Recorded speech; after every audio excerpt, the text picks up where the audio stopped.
Imaaraadka Carabta ayaa ku guda jira geedigii ugu dambeeyay oo uu dhammaan wixii agab ee ka yaala xerada tababarka ciidamada General Gordon uu kala baxayo.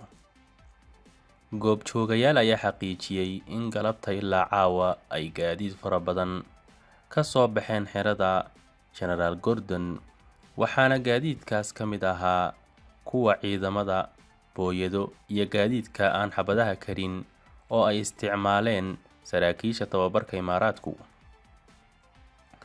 Wararka ayaa sheegaya in dhammaan gaadiidkaas iyo agabyada kale ee xerada ka yaalay la isugu geeyay xaruntooda safaaradda ee degmada Cabdilcasiis. Markab shalay ku soo xirtay dekedda Muqdisho ayaa la sheegay in maalmaha soo socda lagu daabuli doono, iyadoo la sheegayo in warqad fasax oggolaanshaha ay ka haystaan wasaaradda amniga in alaabtaas ka rartaan dekedda. Imaaraadka Carabta ayaa go'aansaday in uu joojiyo dhammaan hawlihii tababarka iyo taageerada ciidamada, waxaana muuqata in uu kasii qalab qaadanayo xeradii tababarka ciidamada uu ku tababarayay boqolaal askari.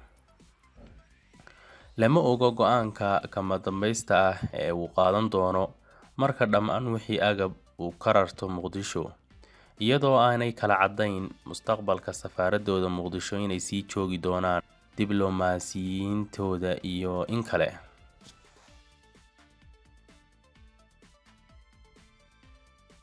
Si aad u heshid warar xaqiiqo ah, dhacdooyin iyo aqoomo kala duwan, subscription noo saar. Wassalaamu calaykum waraxmatullaahi wabarakaatuh.